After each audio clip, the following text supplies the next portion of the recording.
Welcome back everyone! Kamusta kayo lahat? Finally, nagkaroon din tayo ng time i-unbox itong mini GT kit natin na BMW M4 GT3 number 7 na binili pa natin last month sa Yodobashi Akiba sa may Tokyo, Japan. To be honest, medyo hesitant din akong i-unbox itong BMW M4 GT3 na ito since first time kong mag-unbox ng mini GT na naka-clamshell packaging. Normally kasi yung mga mini GT tsaka Kaido House kits na binibili ko nasa regular box lang. Kaya ni-research ko talaga yung tamang paraan ng pag-unbox ng ganitong klaseng packaging.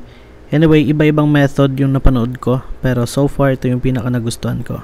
So, ito yung mga kailangan natin. Cutting board, ginagamit ko rin ito pag ako ay nag-Gundam. Cutter, regular cutter lang ito na nabili ko sa National Bookstore. At meron din naman akong kinuhang mga hobby knives. So, ginagamit ko rin to pag nagbibuild ako ng Gundams. Ito yung normal hobby knives na makikita nyo sa Mr. DIY. I think around 100 pesos lang ito or 125 pesos. So ayun, mag-start na tayong mag-unbox. For this kit, ang gagamitin ko yung regular cutter na kinuha ko sa National Bookstore kasi bago lang siya. At sigurado ako na medyo matalas pa siya. Unlike dun sa existing hobby knives ko na galing sa Mr. DIY, medyo madaming beses ko na nagamit yon. At mga gun plackets yung pinagagamitan ko nun, kaya medyo mapurol na yun. So nag-start ako mag-cut dito sa middle part. Tinignan ko lang yung kabilang side kung saan nag-end or saan nakapwesto yung ating mini GT model kit, yung diecast car. Kasi ang plan ko, half lang ang aking bubuksan para medyo neat pa rin tignan. Safety reminder lang, huwag niyong gayahin yung paraan ko ng pagkakat kasi medyo pang buwis buhay yan. Kung mapapansin nyo, hindi nakadikit sa cutting board yung ating model kits, pero sinadya ko talaga yan since medyo sanay naman ako mag-cut para ma-feel ko at mas makita ko kung saan ko siya banday kakat. So sinimulan ko siyang i-cut ng medyo hindi pa ganun kalaliman dito sa parang may seam na part ng box or ng clamshell packaging. Nilalagyan ko lang muna ng guide yung ikakat natin mamaya na mas malalim. Pero napansin ko na medyo makapal yung clamshell packaging na ito. Maganda yung kanyang quality, kaya kailangan medyo diinan mo pa. So yung unang cut parang hindi tumagos, kaya nonsense, pero magagamit natin ito as guidelines. Then mag-start na rin ako mag-cut dito sa lower portion ng clamshell packaging.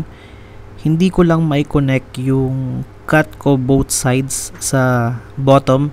Kaya ang plano ko, once na nakat ko na itong ilalim, i-connect ko na lang siya gamit yung knife o yung cutter mamaya para mabuksan. So ayan o, kung mapapansin ninyo sa right part ng clamshell packaging, meron ng hiwa pero hindi pa rin siya nabubuksan. So parang ginasgas mo lang yung part na yan. Trinay kong gamitan ng tweezer para i-open, pero unfortunately hindi talaga tumagos yung ating cutter. So ang next option ko, since hindi enough yung lalim ng ating unang hiwa na ginawa, nag-cut ulit ako at this time mas diniinan ko, kaya kailangan ko nang idikit sa cutting board yung ating clamshell packaging para makakuha ko ng force sa pagdiin. Unfortunately nagkamali ako ng ibang cut, pero anyway, okay lang yan. There's always a first time. Ang importante ay hindi natin ma-damage yung box or yung card design, kasi ang plano ko, i-collect ko rin ito aside from sa box ng mini GT. So ayun nga, kung mapapansin nyo, nabuksan na natin yung left part ng clamshell. Yung natitira na lang buksan ay yung kanan, at saka i-connect natin doon sa corners yung cut para mabuksan natin siya halfway. So finally, nabuksan na rin natin yung kalahating part ng ating clamshell packaging. I think sa lapad ng binuksan natin na ito, accessible na yung ating diecast cars, kaya pwede na nating ilabas. Since first time natin gawin ang unboxing ng mini GT na naka clamshell packaging, medyo may mga damages yung gilid lang naman ng clamshell mismo, pero within the card wala tayong damages na nagawa, fortunately. At ito nga pala itsura ng kanyang design card, pogi din naman. At ito yung mismong diecast car. So ilabas na rin natin yung box para mailabas natin yung diecast car. Kasi syempre, although nakikita na rin naman natin yung model, iba pa rin pag nahawakan mo. Kasi nararamdaman mo mismo yung body weight ng sasakyan. At ito nga pala yung box. Ang kagandahan sa clamshell packaging, hindi mo na kailangang laspagin ng kabubukas sara yung box mismo ng Mini GT. So nagiging part na rin talaga siya ng display. So yung gilid ng Mini GT, yung mga gilid na katulad nito, ay meron silang artwork ng Autobox Super GT. Diyan yung model number 484. Pause nyo na lang yung video para makita nyo yung ibang details sa part na ito. So basically nakalagay dito BMW M4 GT3 number 7 siya. Ayan, Mini GT branding sa gilid. At nabili ko ito ng 2,510 yen sa Yodobashi Akibasa, Tokyo, Japan. Para ma-convert nyo ito into peso, multiply nyo lang ng 0.38 or kung ano yung current conversion na meron tayo sa Pilipinas. Ito na yung mismong diecast model. Napaka-premium niya palang hawakan. Pogi na siya kung titignan mo lang, pero mas pogi pa rin pag nararamdaman mo mismo yung metal body niya.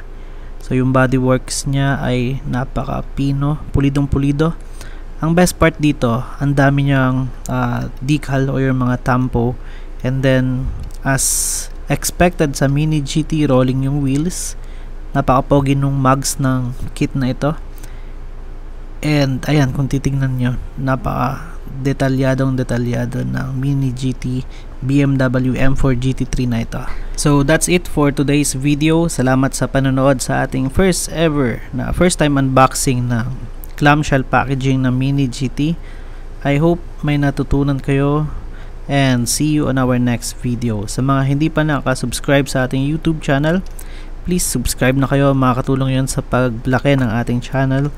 And salamat sa mga nanonood dito sa TikTok. Follow nyo na rin ang ating TikTok page. See you on our next video.